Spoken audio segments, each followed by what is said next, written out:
Então, o que estás a fazer? Estou a jogar Among Us. Ah, bom. Pá, o pessoal está a pedir tutorial da No More. Não achas que já é a altura de estás a YouTube? Então, mas eu fiz um vídeo a semana passada. Mano, o teu último vídeo foi há mais de um mês e meio. Juro. Já acabaste de jogar. So a lot of you guys have requested for me to talk about No More, my new song. And actually, on that song, I used a very, very, very simple trick to improve my mix down. And it's simple to do, it makes all the difference in the world. So, like, here is how it sounded before I used that trick.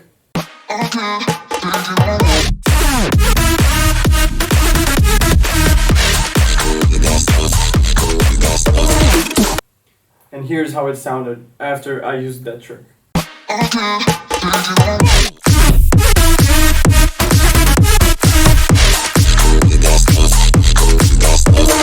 So we're going to go over the project. Okay, so the little trick that I was talking about is to organize your project. What can you do with that and why?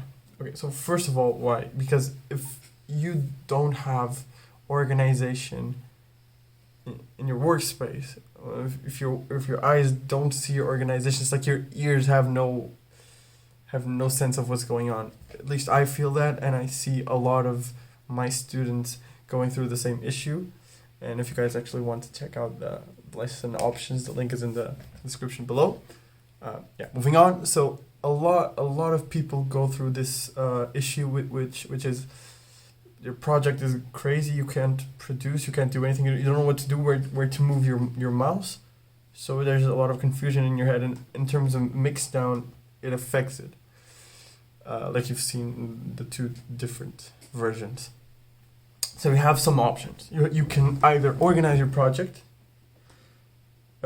export stems, or do the lazy option, which is to export the WAV file without certain elements, the ones that you are going to remake and improve. And of course, WYKO being lazy, WYKO being WYKO, I went with that third option, which is to export a WAV file without the elements, without the kick and the bass line in this case. So this is what I exported.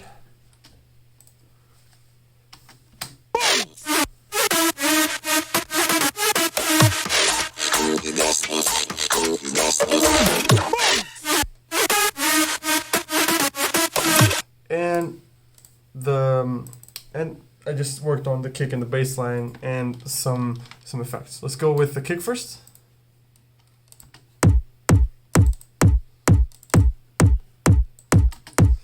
Really basic stuff. The main kick right here, because I really don't remember what I got it from.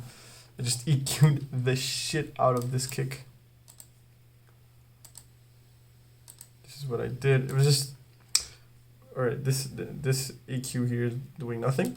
It was just like progressive EQ, like you EQ the kick, and as you're going through the production, you feel the need to change some stuff while you're going through the process. And first of all, it was to decrease some of the high frequencies that were irritating the ear, and then just cut the unnecessary frequencies.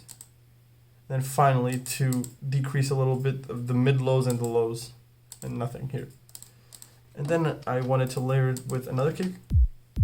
Yeah, with a Psy-Trance kick, and then I cut off the high frequencies.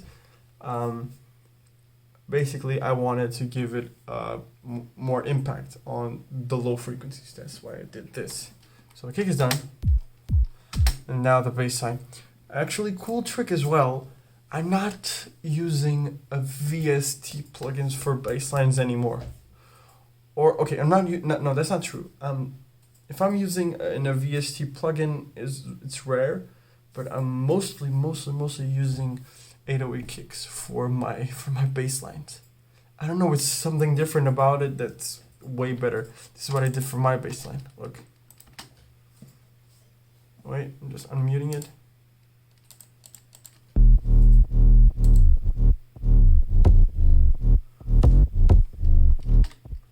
Look.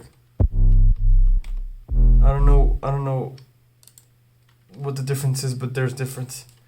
I layered, I processed it a little bit, EQ'd it. The balance was for sidechain purposes, right here.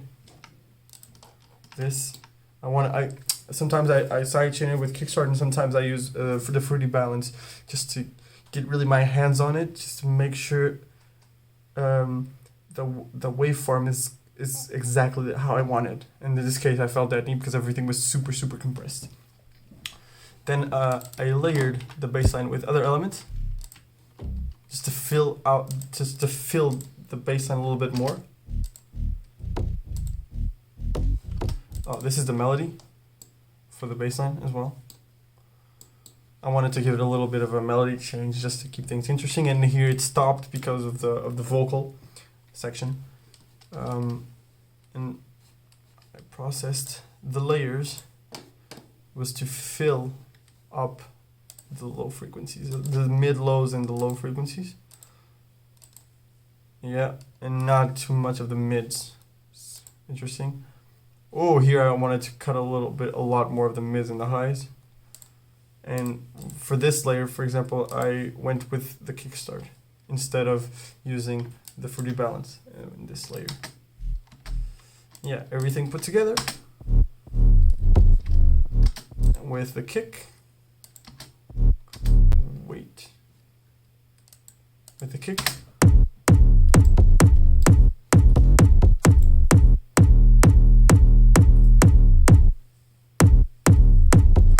A lot of artists are doing this as well, which is to use the 808 kick for the sub, because it really makes things way more interesting, because you can actually do pitch bends and do this, for example.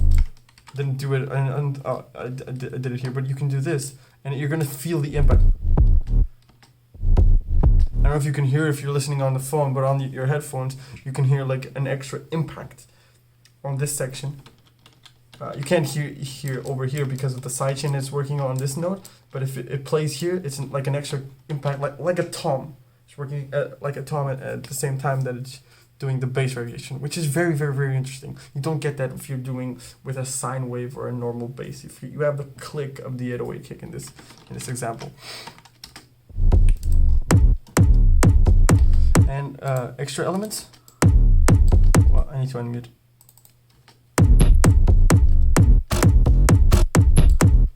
Claps that were also sidechained with the fruity balance. White noise and extra bass. This here was just to add a little bit more, I don't know,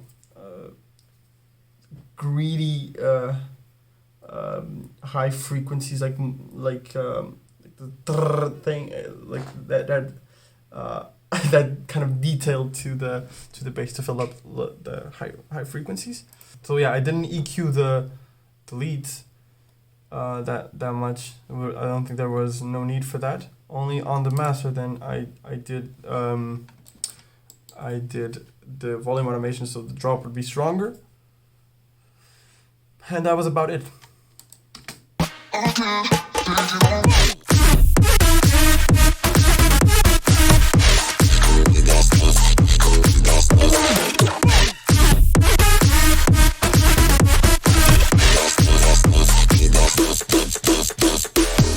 Sounds dope. I love this song. I really love this song. So yeah, this type of stuff makes all the difference when you get to actually have organization, and when you do that, you sort of have a sense of how things should sound, and you kind of know what needs to happen, and you have space to explore a little bit more. That's what I did using the 808 kick. I wanted to explore because I never had done this before. The song was made a while back. I never had done this before, and then since I had so much room, I was like, okay, let's try some stuff, and that happened.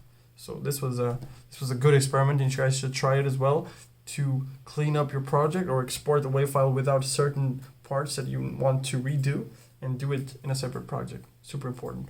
So I hope you guys enjoyed this one. As I said, this is a super simple trick. but it makes all the difference in the world. So try it out for yourselves. Also, there's a sample pack of No More, small one with cool sounds that you guys can use, available in the description, so check out the link. And also, if you guys want to hang out with me a little bit more, there's a link also for a Telegram group. I'm super active there. You can ask me questions all you want, and you can also do suggestions for future videos, or you can do them in the comment section right here as well. So yeah, hope you guys learned from this. WYKO on, WYKO off.